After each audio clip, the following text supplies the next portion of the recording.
everyone, and welcome to episode 4 of Spilling the Soup, a Nintendo podcast. We're going to give you the latest updates about everything Nintendo related, and as always, I am William. I'm Todd. Hi, it's Liam. And we are all writers for the website Nintendo Soup. So feel free to check out our articles, our reviews, and anything Nintendo related on the website, which I've included in the description below. Well, it's been a crazy week in terms of non-video game news, so it's been a little hectic for me following all that. But I've also been up to playing lots of Link's Awakening, trying to finish up that game so I can get my review out within the next week or so. So that should be something you can look forward to on nintendosoup.com. What about you? I have been checking out some demos on the eShop. I recently got Ori and the Blind Forest, and first impressions, I don't think this game is for me necessarily. I think it's really pretty, but I don't think it's necessarily the style of platformer I'm looking for, but hopefully some people find that they really enjoy it and check out the game now that it's on Switch, which I think is just really a cool addition to the system overall. Cool.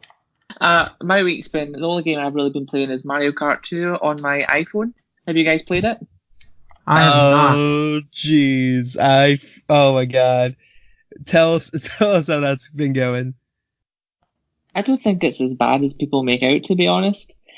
Sure, the controls are a bit naff, and playing it in portrait mode is just a bit bizarre because you can't see where the next turn's going to be. So sometimes you can just hit like a hard left or a hard right, and you're just like, crap, turn. So it would be much better if you're playing it in landscape.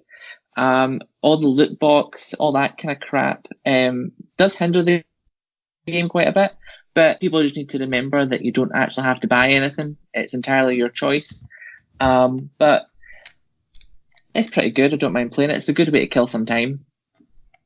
Do you feel like you're playing that because, like, do you have Mario Kart 8 Deluxe on Switch? I do, yeah. Do you feel like you're playing that because it's easier to play it on your phone than necessarily carry your Switch around? If you're not playing it at home, I'm guessing. I'm probably just playing it on my phone because I'm only playing it when the puppy's asleep. So I don't want to disturb her by moving. So the only thing I've actually got in my possession at that point in time is my phone. Interesting. So actually, okay. that's pretty much the only reason at the moment. Don't want to wake her up. Exactly. I need the downtime. That's neat, and I can see that. Like, if you are trying to play one-handed, I guess, does it let you? Does it actually let you do that? I'm not sure. Yeah, well, you can play it. I think the one control is it's like you just like automatically you control the drift, or you can have the simple controls where you use your finger to go left, right, or just use like tilt your phone. The whole drifting thing, I absolutely hated that. I could not steer at all, so I used the motion control. But like I said, because you're playing in portrait mode, when you're turning your phone, if you then get to like a hard left or a hard right, it's quite difficult to anticipate it quickly enough so that you don't go crashing off the side of the track. Interesting. Okay.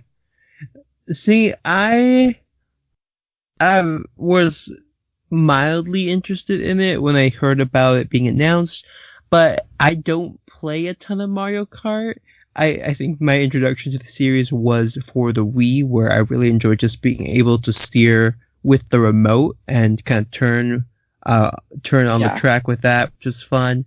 But the thing that I've heard that kind of turned me off more from even downloading the Mario Kart Tour game was that I heard you would have to pay if you just want to get a guaranteed shot at having Mario as a playable character, you'd have to pay $20 for that. You have to. When you start it, you pretty much only have Toadette, and then I think I've played it pretty much solidly for a week, and I've only got Toadette, Peach, Koopa Troopa, and I used coins that I'd collected in all the matches I played to buy Shy Guy. So you can buy all the other characters, or just collect up coins and gems and stuff that you get through each track to get them. Obviously, it will take time. But I think really for me, it's been able to play tracks that haven't been brought back on for Mario Kart 8 Deluxe. I think the one I forgot about was Daisy Hills. I think it is from 3DS. Is it 3DS? Yeah, I think it's 3DS. That's a really good track, which I totally forgot about. So hopefully Nintendo will bring some of these tracks that they've made for the iOS game to Mario Kart 8 Deluxe, and so we get some more tracks soon. I wonder if they're going to react, though, to people like who have been critical of the heavy gacha system, especially with, I think, the Mario price directly for a game called Mario is something that surprised me. Yeah. One thing I will say is I've seen quite a lot of people say that Mario Kart Tour is pretty much pay to win. And I don't really see that because I've won nearly every track I've played on, and I suck at Mario Kart, and I haven't spent any money on it, so I don't know if that's a load of rubbish. Are you doing the online multiplayer, or is it the fake online multiplayer? No, there's a fake online multiplayer? Well, yeah, there's... oh, no. I don't think it's... As far as I'm aware, multiplayer isn't in the game yet, but you're able to... Yeah, that would explain so much. Oh no! I'm playing against all these like Japanese names. I'm like, ha! I'm kicking your ass. That's funny. Oh no! Oh, that's might be why people are downloading without knowing this. That, as far as I'm aware, at the time of this recording, you're only playing against bots who have the names of other players. And those players are real-world players, but you're not actually playing against them. So if you pause the game or close the game and jump back in, you'll be fine. Oh, my ego's just taking a massive hit there. So, with this earth-shattering news, do your thoughts about the game change at all? Yeah, I hate it. Did a total 180 on that already, huh? I'm actually raging. I actually thought I was the best of the best there. Oh, Liam, no. The revelations that come out on this podcast. Yeah. So this has been your PSA. I'm just going to pretend this conversation never happened. Pretend I'm the best. You know what? You were so valid. All right, so we're going to go ahead and move into the hot plate section where we're covering some of the top news on our website.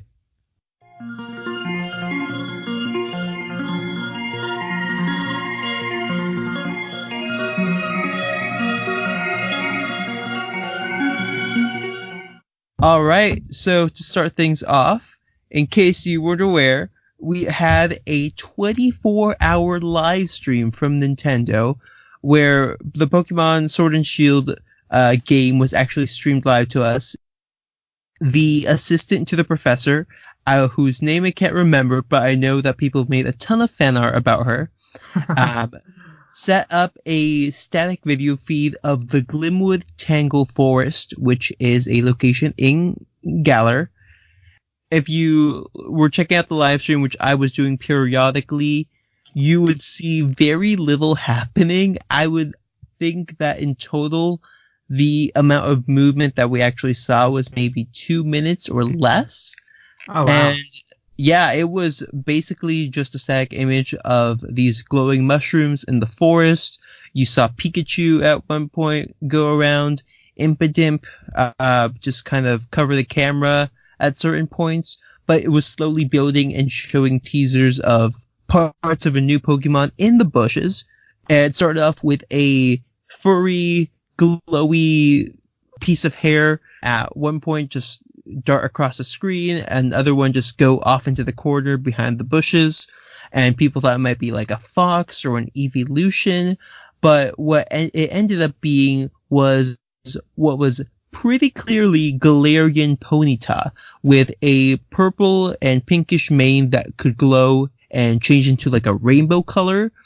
And it also had a horn on its head to make it really reminiscent of a unicorn. And it is freaking adorable. Like, Ponyta's kind of cute already, but to see it like this is, oh my god, it's so cute. And that was basically it. That was the biggest reveal and pretty much the only reveal in this 24-hour live stream. There was a kind of spiky bug crawling in the background at one point, though I'm not sure if that was a new Pokemon or was a lowland Pokemon. So that part has been unclear, but Ponyta has clearly stolen the show because it's a unicorn in Galar, and it's captivating. That's all I gotta say about it. As for it feels like My Little Pony. That was also that is a perfect description for it. And I would say for the typing, I'm guessing it's gonna be fairy or maybe fairy ghost is what people are predicting. Fairy makes sense to me. Right, it's a unicorn. That just seems incredibly fitting for it. I could see it potentially also having a ghost typing if they are following what we're seeing the trend be with Sirfetch'd, where we have a fighting type gym leader in Sword, but that gym leader is replaced by a ghost type gym leader in Shield. So maybe that's how they're balancing it out, because Sirfetch'd is confirmed to be fighting type. And if Galarian Ponyta ends up being a Shield exclusive, I could see it also having the ghost type to match that. But that's just speculation at the moment, since we've only seen this Pokemon out in the wild. Also, the unicorn, since Galar region is pretty much based on the UK, the unicorn is the national animal for Scotland, where I'm from. So that's maybe where they've got it from. Oh, really? Yeah. Nice. So you're going to start looking for a Galarian Ponyta out by your neck of the woods? Yeah, probably. I would say as well, with them making it like all rainbow and a unicorn, Nintendo are pretty much just making a Pokemon for the gays. Yeah. It's fabulous. Exactly.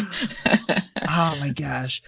Do you think, if you've seen pictures of shiny Rapidash, it basically has the same kind of color scheme as Galarian Ponyta? So I wonder what they'll do for the evolution, if they're going to make it a little more blue or do something to make it more distinguishable from shiny Rapidash, because that would be kind of awkward since it already has the horn as well. Yeah, and I wonder if we're going to see like a new evolution like we've seen with Sirfetch'd and Obstagoon. Right, like a new Galarian exclusive evolution. I don't think so. I feel like this one doesn't, like, I can't see it evolving past a bigger horse or bigger unicorn. I could be wrong, and we could be getting a Pegasus, which would be incredible. And because then that it would be so cool. right, it would be a Pegacorn at that point. But that's a great name. Or I don't think you're up on your My Little Pony lore. If they have horns and a wing, then they're called a alicorn. Oh, I see. Well, Wow. I'm glad I got the chance to learn that today. Got a professor of My Little Pony here. So Anytime, wait. anytime. It's called an alicorn. You said? Alicorn, alicorn. So if we get a third evolution for Galarian Ponyta, would it be called Galarcorn? That would be pretty cool. Well, before we move on, quick question also. How much of the stream did you guys end up watching? I didn't see a single second. I think I watched about 30 seconds and I was like, what the hell is this? And then put it off. Okay. Yeah. I've watched some people who were watching the stream, like they were streaming it and also like doing shiny hunting potentially, or doing some other game, with this in the background. So I saw some moments which were pretty cool. Like at one point we saw the shadow of Galarian Ponyta on the ground because it was standing behind the camera, but there was some flash of light behind it. there was a moment where Impidimp came up and covered the screen by breathing on the camera to fog it up, and that's when Galarian Ponyta first rushed across the screen. So I think I don't know if this was a good idea for the Pokemon Company to do this. I think it was great as a kind of marketing move to just be like, hey, 24 hours and get people tuning in to a live stream. But in forms of content, I think most people are just going to end up checking out clips of it later on. Yeah. Yeah, something more to have on in the background while you're doing something else, maybe. And since there's barely any sound in the live stream, it's kind of nice to have as background music. But if something actually happens, you kind of need to be paying attention to the screen itself in order to see what's going on. Oh, gotcha. I don't know. You mentioned earlier when we were setting up that you need to have 3 monitors. So if you have 3 monitors, put one of them to the Pokemon live stream. Exactly. Yeah. There you go. But it's adorable. And that was basically it for the live stream. At the end, you see 2 Galarian Ponytas nuzzle each other and their manes glow. And then they gallop off into the distance. And it's so adorable. That was it for that. Spoilers. You didn't miss too much if you didn't watch the stream, so I recommend checking out clips online as well to see this adorable new unicorn coming to us for the Galar region. And speaking of new Pokemon, we also have the announcement of the new Pokemon anime series called Pocket Monsters. And it is revealed after a poster was teased or leaked the week before. And we now have a confirmation date of the series, which will be starting November 17th. So it's going to follow up on Pokemon Sun and Moon, which is the current Pokemon series going on. For the US, it is not over yet, though for Japan, it is basically done after the news of Ash actually winning the championship battle there. I'm so proud of the boy. Right, he made it. So proud. And now, apparently, he does not want to become a Pokemon Master, because that is part of the announcement here, that in this season of the anime, it's going to follow Ash and Pikachu in a journey across the Pokemon world. And with them, we'll have a new character called Goo, or Go, spelled G-O-U. And he or she, we don't know exactly what gender they are, will have a partner Pokemon in the form of Scorbunny, which will of course tie it to the newest games coming from the Pokemon Company just in 1 month. And the new trailer shows off some other characters from the poster, but really we just get to see Ash's new design along with Gao. I don't know if this is actually... I think it's just Go. Go? Okay. That's going to be a little confusing if people say Pokemon Go, but that I wonder if that's a reference. I was about to suggest that. So other than that, we just kind of see them show off the designs for Ash and Go, and we see them both holding a Rotom phone, which is going to be the new device coming to the Galar region for traders. And then we see a poster of them standing in front of the world with a ton of different places. A volcano, looks like trees from Alola, a tower in Japan, and some other places that I don't necessarily recognize, but I'm not sure if this means he's going to end up going to regions he's visited previously or completely new places. So I was wondering what you guys thought about this trailer and this news. But yeah, I think it's good to see that they're sticking with the same art style from Pokemon Sun and Moon. I haven't watched any Pokemon anime since I was a kid, but I love the art style of the Sun and Moon series. Looks really nice. New character looks cool. Should be good to see, what's going on with this new series. I think I'd read somewhere, I think a lot of people were surprised that Ash was still going to be in it. I think people thought because he'd won the tournament that they were then going to move on to a totally new character for the new season. Oh, they wouldn't abandon Ash. I think there's an argument for both sides. For people who've been watching the series up till now, it might have been kind of cool for them to see them move on to a new character potentially. But because we saw so much public and mainstream news cover this, I think that shows how much of an iconic character Ash is and how valuable it is to keep him in the series. So if you take Ash out of the show, you kind of take out the staple of the series. Even if you do want to take a new, refreshing direction, Ash just has that kind of familiarity with anyone who's vaguely familiar with Pokemon. I'd say he's the second most recognizable Pokemon after Pikachu. Right, exactly. Maybe Meowth. Meowth, I could say, is up there. Eevee is something they've been really pushing lately with Let's Go Eevee. Other than that, maybe it really just depends on when someone started watching the series, because it could be Togepi, it could be Piplup, it could be Wobbuffet, potentially. Mimikyu, surprisingly, has been a newer Pokemon that people have been loving, and I am not sure if it's because its design but also lore is kind of attached to Pikachu, or because it's kind of like an underdog to the staple of the series. Yeah, that makes sense to me. But yeah, the poster looks pretty cool.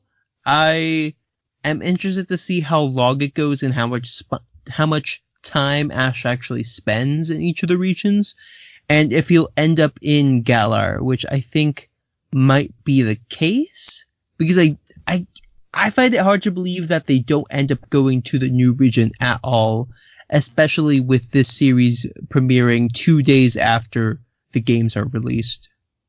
That's what I would guess. Surely they would, if the show's coming out just 2 days after Sword and Shield, surely it would start in the Galar region? Yeah, I don't know, because like if they're really teasing like he's gonna travel the world, is it gonna be like 3 episodes in one region and then go somewhere else? I just don't know if this is gonna diminish or going to really do a good job of showing each of the regions if that's what it's intending to do. And because you do see his partner or his new friend have the partner Pokemon Scorbunny, I wonder if he's going to go there and then they're going to be like, all right, you got your starter, let's go, let's ditch Galar and go back to Kanto, or Hoenn or something. It's going to be interesting to see how it's set up in the beginning, but I'm excited to see what happens. It's a different take. I know Alola did something similar where Ash wasn't actually traveling the islands, but was kind of training and going to school, even though he's more experienced than all these kids combined. So this could be kind of refreshing to see, especially if it's a smaller cast, which I tend to prefer. Yeah, it should be interesting to see what's going on. Any other thoughts about the new Pokemon anime series coming in just under 2 months? Not for me. Don't think so. Cool. So our final piece of Pokemon news, which I think Ash will benefit from if he is playing Pokemon Go as he travels the world, is that the Pokemon Company president claims Pokemon Go helped players save up to $18 billion in US dollars for medical fees. So the Pokemon Company president and CEO Ishihara recently gave a speech where he talked about the health benefits of Pokemon Go. So according to Ishihara, the Pokemon Company estimates that Pokemon Go players around the world have walked about 23 billion kilometers while playing the game.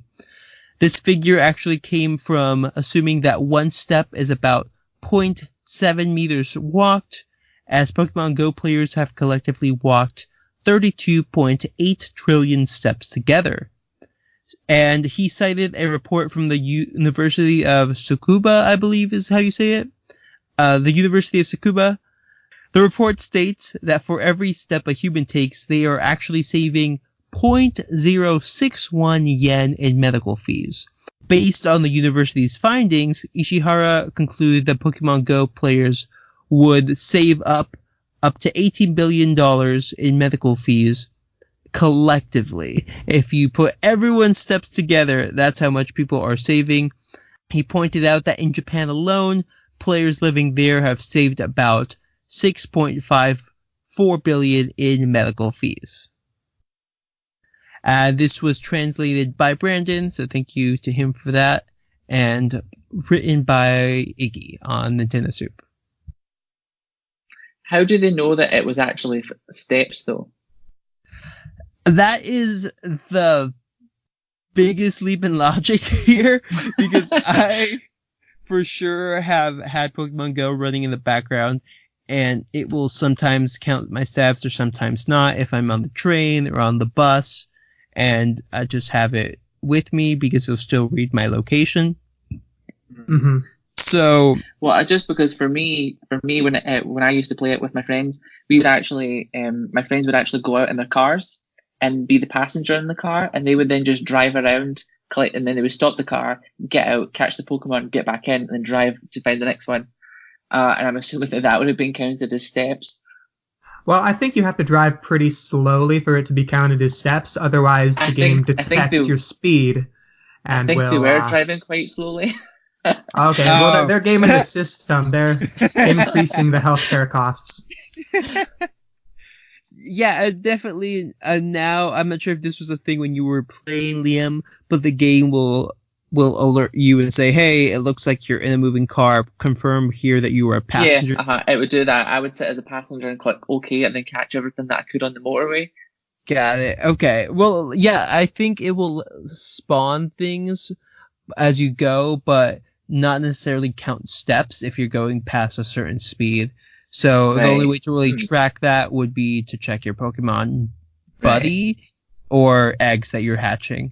But yeah, I don't know what to think about this claim.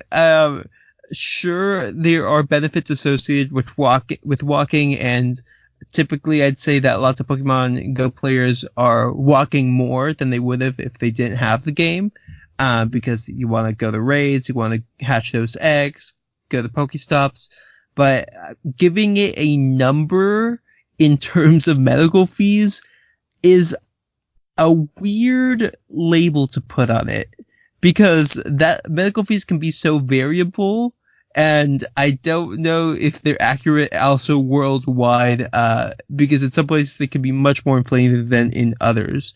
Though what is interesting is that he focused on saying that in Japan, players there have been saving $6.54 billion, which is a majority of it's about 1/3 of the $18 billion that he specified globally. So I'm not even sure how much medical fees are in Japan relative to the rest of the world, but I wonder if that is a reflection of those increased costs or the amount of people who play in Japan. So yeah, I'd have to look at the study that they. I'd have to look at the study to see, how do they work out the cost, like down to the individual step, how many yen or how many cents you're saving in medical costs by walking. But yeah, I mean, I think overall you have to look at it as what it is, which is just an estimate.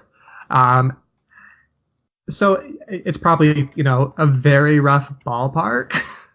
Yeah.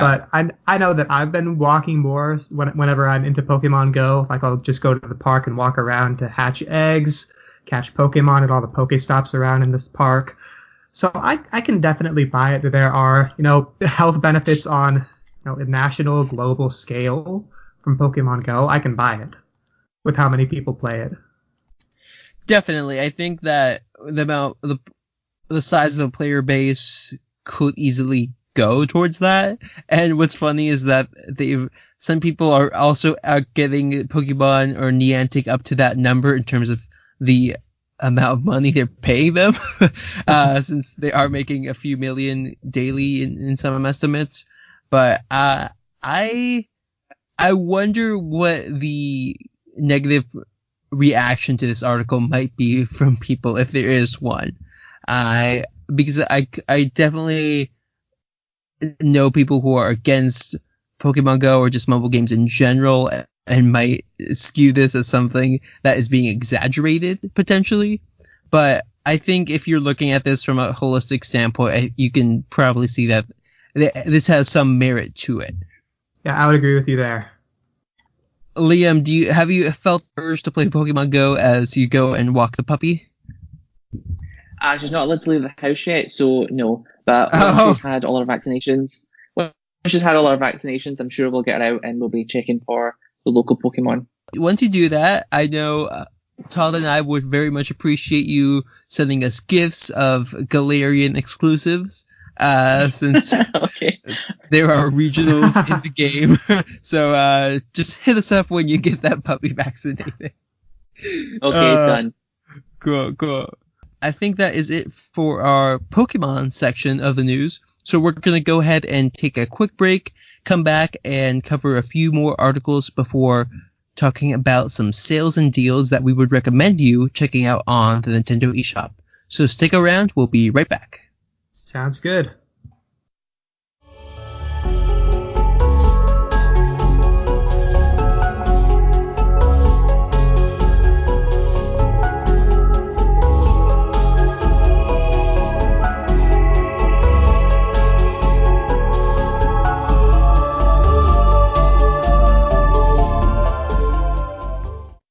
Alright everyone, so we are back, and moving on from talking about physical health, we're actually going to transition into mental health, because Brain Aged for Nintendo Switch has been announced in Japan. So Nintendo introduced Brain Aged Nintendo Switch Training, which is the first Brain Age game coming to Nintendo Switch. It is set to launch on December 27th of this year at retail and on the eShop. This is going to be a game that supports multiplayer. The touchscreen will be usable. There's going to be an IR camera feature, an alarm feature for when your Switch is actually docked, which will remind you to train your brain, which I think is pretty cool, and smartphone reports so you can keep track of everything that you're doing. There was a really cool trailer that came out that shows how it can be used if you are a parent with a young child, or if you are an older adult and want to keep your brain up and running with some new mini games potentially that practice things that you can do mathematically or physically. The trailer shows off people playing rock, paper, scissors by using the IR camera on the bottom of their Joy-Con. That's interesting. And they can also show off numbers with their hands and answer math questions that way. So if it gives you a math problem and the answer is 3, you can show 3 fingers on your hand and it will count that as the answer. And you can also compete with other people by using both Joy-Cons and have people click to count about how many birds they see on screen. And that way you can kind of compete and see like who can count the fastest and accurately without going over. Other ones that I've seen are a use of a stylus, which will come with the game at retail, and you can actually draw symbols or correct answers on your Switch itself. But overall, it seems pretty cool. I like seeing that it has an alarm feature as well to make sure that if you are someone who needs help remembering things, that this is something that will assist you with in that regard. But yeah, I have never played a Brain Age game, though this seems like an interesting take, and I kind of hope to see a version of this or the game itself come eventually over to North America or over to the West in an English version, since it looks like it's only in Japanese at the moment. Yeah, for sure. I actually played Brain Age 2 on the DS for quite a while. Got down to the perfect brain age of 20, even though I was below 20 at the time I was playing it. That's great. But yeah, with the brain age, it's just a series of various, brain training games, I guess, word games, number games. And it's really cool to look at that trailer and see how they're using the Switch's features after knowing, how well it used the Nintendo DS features, everything from the microphone to the touchscreen. So it's cool to see that it's coming to Switch and, coming with a stylus as well. I don't know if I'll be getting this game. But yeah, I do hope it does come to America and the West and, out of Japan. Because, Brain Age is pretty cool series. Well-made little games. And making the most of the Switch being able to play it sideways, use the IR cameras to read your hand, which I think is one of the first times I've actually seen that camera in use. Other than that, having the smartphone connectivity I think is pretty nice as well, because there's very few games that require Switch Online, very few games that utilize that app through Nintendo Switch Online. So I wonder if you'll need a subscription for that to use it. It wasn't clear in the trailer or the announcement yet. The one thing which I think is funny that this game doesn't use is this game doesn't use the Switch while it's in dock mode, other than the alarm feature. So that would initially make it seem like it's a game that you could play on Nintendo Switch Lite, but because some of the features are used only by using Joy-Con's IR camera, that means that you still need a regular Switch. So what do you guys think about this kind of paradox? Yeah, I had the same. Use the Switch Lite with it. At least not the games that require the IR camera. Right. Maybe there's other ways to do those games. I don't know. I can't really tell from just the information we have so far. That seems a little odd for them to make a game which can only be played on the original Switch when they just released the Switch Lite. That seems a bit backwards. Yeah, and it is a little weird in terms of the design, because it's definitely a game that you play if you're like with a younger kid, and maybe you can give them the Switch and they can play all the non-IR games while they're on the go, because it seems kind of hard to use the IR games anyway if you're not at home. So it's like in this weird place where some of the games seem to be good to go if you're trying to bring this Switch mobile with you. Also feel like if you are targeting these younger audiences or these older audiences who might not be into gaming as much, giving them a system where they can play this at a lower price point would make more sense. Yeah, I'd agree with you there, because both the Switch Lite and Brain Age are more for a casual audience, but it could be that they're targeting, different parts of the larger casual demographic. Though for about the $40 price point that it's going for, I wonder how many people are gonna end up picking it up. Though the stylus might be a nice appeal for people who did play this game on DS, because that was probably a feature, as far as I'm aware, that was highly utilized for that. So maybe seeing that sense of familiarity might help them draw in those players as well. Yeah. Liam, any thoughts about this? I'm a little bit disappointed that it's not already been announced for Western release and it's not coming before Christmas, because when I read that article, I was just thinking, yes, I can get this for my parents for their Christmas, because they love the DS ones, but that's not going to happen. That date also seems weird. I wonder if they intentionally did that because they want people to instead focus on Pokemon or other games that are coming out right before then for the Christmas season, and not to confuse people like, oh wait, I can give them this educational game that will also be cheaper. I think what they'll probably be thinking is that people will get Switches for their Christmas, and then when they set it up on the eShop, they'll see Brain Training right at the top under recent releases and be like, ooh, oh cool, I'll buy that. That's true. That could be what they're going for. I wonder what that will look like though if people want the stylus, because I'm not sure how they're able to get that if they buy it from the eShop. So if that's not included in the eShop purchase, I think people are going to be much more incentivized to just go out in person and buy it. Again, maybe then it's a case of that people will get Switches for their Christmas, and then when they're out at the post-Christmas sales, and they'll see it on shelves and be like, oh, I'll use my Christmas money to buy that. Yeah, and it also might be the only thing left because all the other games have been bought. Yeah, that's true. I think they are selling the stylus separately as well. Oh, okay. So you can buy it on the eShop and then go out and get the stylus. That's cool. Don't quote me on that, but I believe so.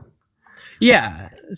And also, wait, okay, so I know it's in Japanese, but I've only seen one game in the trailer that's actually only in Japanese. Everything else seems to be numbers or seems to be hand motions. So I wonder if this could also just be bought on the Japanese eShop using a Switch that is in another place in the world. Oh, for sure. Right? Because unless you want to pick up Japanese, it seems like most of the games they showed off don't require the language necessarily. So yeah, that's it for Brain Age. We're actually going to move on to another throwback for the DS, and that is the Mario and Luigi series developer, AlphaDream, has actually filed for bankruptcy. So Mario and Luigi is a series of RPGs that was popularized, I think, on the DS, if I'm not mistaken. Yeah, and that's right. They filed for bankruptcy in Japan. The company first started off in January of 2000 and is well known for all the Mario and Luigi games, including Superstar Saga, Partners in Time, Bowser's Inside Story, and more. So according to the reports, they actually came to this conclusion because of sluggish revenues, strict management, heavy development costs, and growing debt in the recent years. So with the revivals and remakes of games such as Superstar Saga, Bowser's Minions, Bowser's Inside Story, and Bowser Jr.'s Journey, they weren't actually making enough money from the sales of those and were actually forced to close up shop. I remember seeing Bowser's Inside Story being released and being very confused. And if you look at the numbers for that game in terms of sales, it did not do well at all. And it looks like they were unable to recover from that. Yeah, so one of the worst selling Mario games in years and years from what I've heard. Wow. And it's really too bad. I think it was released, like last year or this year even. I don't remember the exact release date. But it would be this year for sure. Oh, wow. So yeah, it's very late in the 3DS's life cycle. Most people have moved on to the Switch by now. So that's probably one of the main reasons that sold so poorly. But even then, just the sales are just one of the reasons they've filed for bankruptcy. Right. As we mentioned, it doesn't look like they had a good internal culture as well, or financial stability with the amount of debt that they've been collecting. But I believe Todd mentioned earlier that the rights for the Mario and Luigi series have now reverted back to Nintendo, so it looks like they are not buying AlphaDream at this time. Oh, that's too bad. I believe so, yeah. Right, because if Nintendo has the rights and that doesn't seem like they're interested in actually buying the company out to keep making these games, which means they could potentially make the games in the future, but they would have to find a new developer for them, and that could take a while. I don't see them doing that, to be honest. If the games haven't been selling, why would Nintendo pass this off to another company to then just make games again that won't sell? Right. Unless they take it in a totally different direction. It doesn't seem like it's a series that there are any big plans for at the moment, since they were only pulling out the remakes or the new versions of the game. Yeah. I remember seeing the trailer for this and people being really confused as to why this was coming out again. And around the same time, I think we also had a Kirby game come out, the Kirby's Epic Yarn coming to the 3DS. Mm-hmm. And that was also like, why?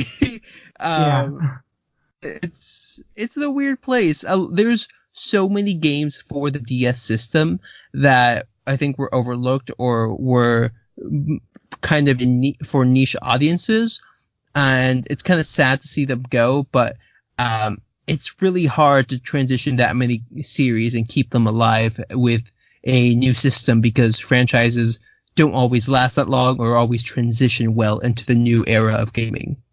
Yeah, for sure. And I don't know how true this is, but I heard some rumors that Nintendo had been kind of dialing back the level of creativity they allowed for the Mario and Luigi games. Like I said, that's just a rumor, but, you see similar complaints with Paper Mario becoming, less and less creative, more generic in its stories and characters, and kind of the same thing with the Mario and Luigi games. Right, and as one of their main brands, I could see that being the case, especially now that if they are looking at profit, they're probably earning a lot more in the mobile game arena with the release of Mario Kart, Pokemon Masters, and other games in the series that have found a mobile version of them. That's probably true. So yeah, because in many ways, I think the mobile versions I think the DS games that kind of were a side thing or were a kind of simplified version of a bigger franchise have been replaced by mobile games now that the DS is gone. Almost gone, basically, and people want to play these games on the go but don't want to necessarily buy a console for it. Yeah. So maybe they could translate over to a mobile version of Superstar Saga. Like, I know we got Pokemon Rumble Rush coming to phones recently, though that does not look great necessarily. For my opinions on the series, I really enjoyed the first one, where it was more of a dungeon crawler, and then the DS one had some weird mobile game structure with timed events or timed outings that you could do, and then you have to wait for them to reload. So that just might be the way that lots of these games are going.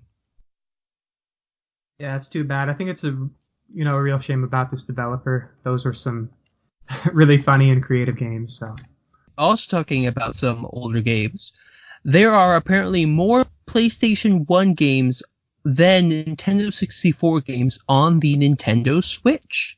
In a list created by Resetera user Waluigi Waluigi-licious? Yes, there we go. Waluigi-licious has actually made a full list showing that there are 20 PS1 or PlayStation 1 games coming or already on the Switch, while the Nintendo 64 is represented by 3 titles on the Switch currently.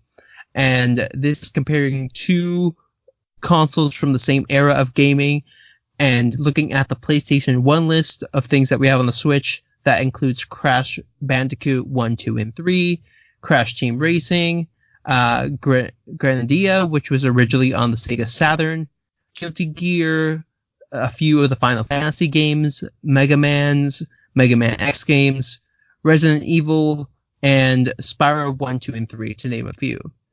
Over on the Nintendo 64 side of things, we have Doom 64, Turok 1, and Turok 2. So, wow. Some say that the disparity in the Nintendo 64 titles on the Switch isn't that unusual, given that there were more third-party games released on the PlayStation 1 compared to the Nintendo 64.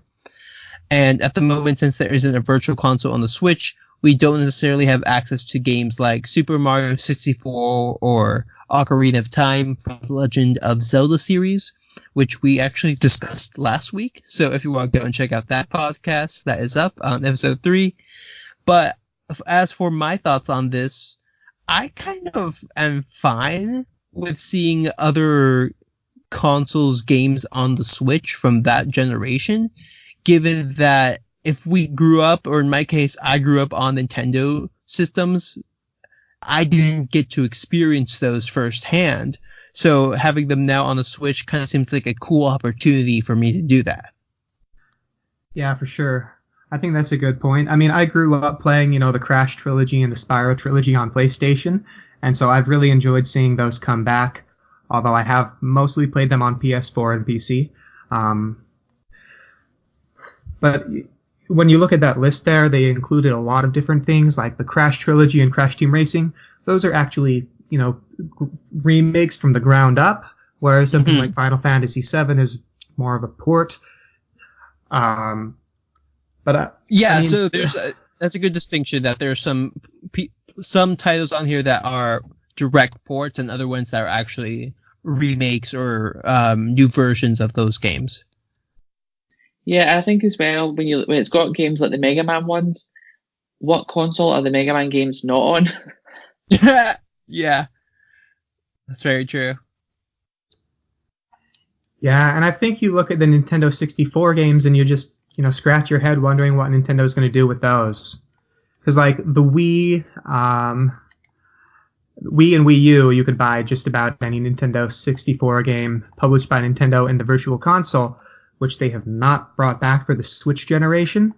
Even on the 3DS, you had, Ocarina of Time, Majora's Mask, Star Fox, and all those Super remakes Mario 64. as well. Yeah.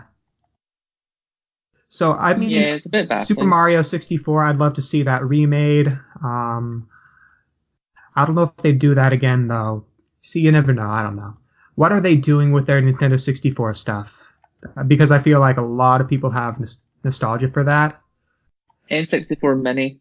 It's going to happen at some point. I hope so. I'll probably pick it up.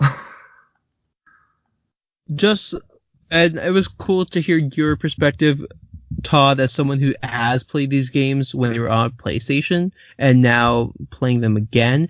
I wonder if that is the other side of the coin, is that though you mentioned that you prefer to play them on PC or on PlayStation, that for people who don't have that system anymore for some reason and want to revisit games that they used to play, that they're also on Switch. But as I think is what's been brought up evidently, is that this piece of news really does highlight the lack of Nintendo 64 games that can be accessed on the new system, given that we did have them on the last generation.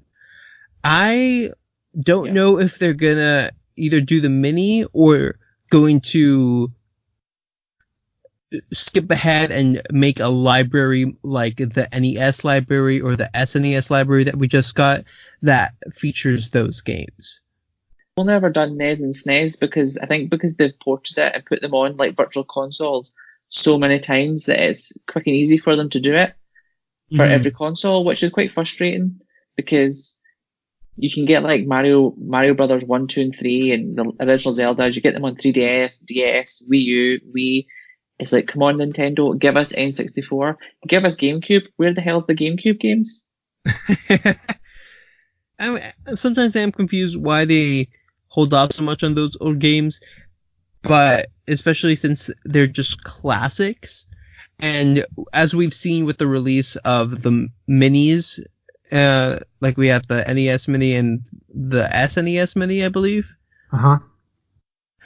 that they did much better than the PlayStation Mini that was released. And I think that kind of shows how iconic the Nintendo classic games are, and that they have value in being brought onto the newest generation, which they've done pretty much up to this point. So I'm wondering what has changed in regards to that. Well, I think one thing that's kind of interesting is that from what I heard, the actual emulation on the PlayStation Mini was not super great.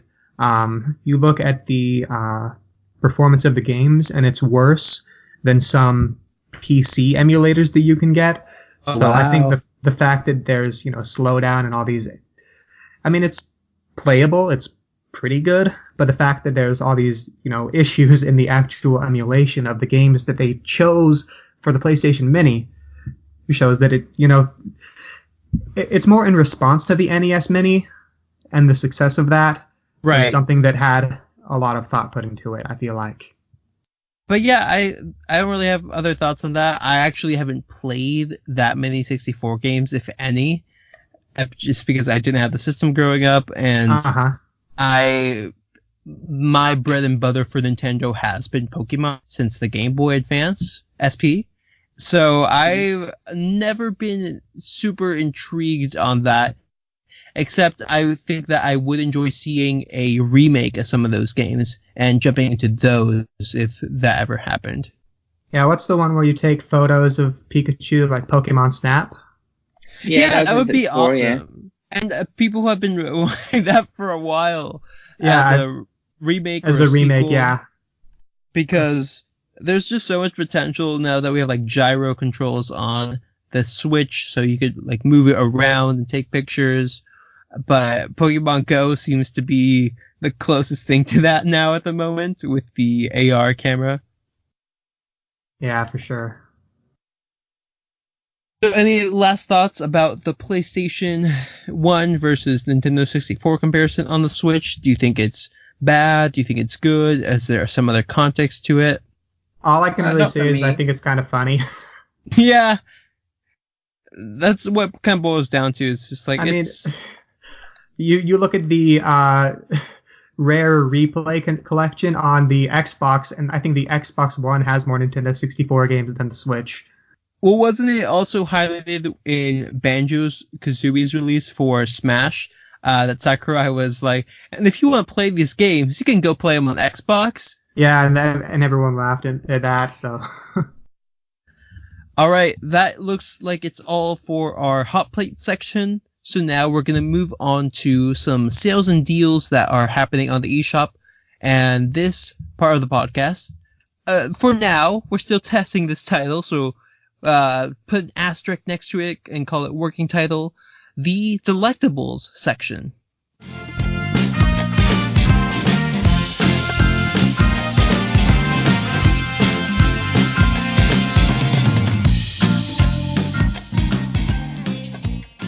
All right.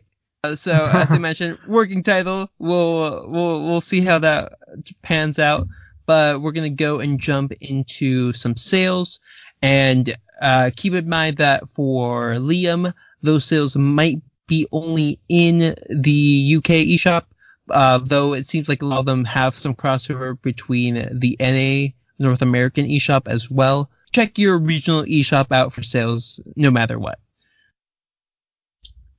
Starting off, for me, one that I kind of mentioned last week, but it's still going on, and as someone who's always been interested in the series and trying to figure out where to start, we have Final Fantasy X-1 and Final Fantasy X-2, I think is how they're listed. The HD remasters of these games are $20 off, and it's part of a bigger Square Enix sale. So if you're trying to collect or trying to jump into the series, there's a lot of different choices available right now for that franchise. I was just going to make a cheesy joke about how they call it Final Fantasy, but they keep making more of them. Yeah. So anyway, looking at the eShop, I did notice one game that's on sale for only 9 cents, and that game is called Membrane. And that is a interesting little platformer. I have played through roughly a third to a half of the game several months ago. I think I got it for closer to $1 than that, just 9 cents. But it is, a cute little interesting platformer with a very, I don't even know how to describe it, but you're this little dude and you can shoot these little blocks that all stick to each other, and there's a trailer on the eShop that shows it off pretty well. It reminds me of the old school Flash games. Just that it's, really creative, really unique, kind of short, worth giving a go if you have a few My Nintendo points to spend on a 9-cent game. As for me, I have just tied into our discussion of the PlayStation games on Switch. Crash Insane Trilogy is 40% off on the UK eShops. That's £20.99. And there is also, if you're into the Lego games, Lego Worlds is half price at £12.49. So if you were interested in that one, you can check that out. Cool. Nice. Good to hear. Yeah, I don't think we have that on the North American eShop as far as I can tell. So, good thing that's why we're making sure people know about our regional differences in that case. And then also correction for last week. I know Leah mentioned that Cuphead was on sale, and I was under impression that we did not have that sale, but it looks like we do. So if you're looking to check that out and you're in North America, you can also get it here for $4 off, I believe. All right. So that is it for this week. Thank you so much for tuning in and listening to episode 4 of Spilling the Soup. And as always, you can catch us here every week as we talk about all the latest updates for Nintendo. I've been William. I've been Todd. I've been Liam. And don't forget to either subscribe or ring the bell to be notified whenever we post the newest episode, and you will hear us for episode 5. So thanks for joining, and have a good one. Have a great week. See ya.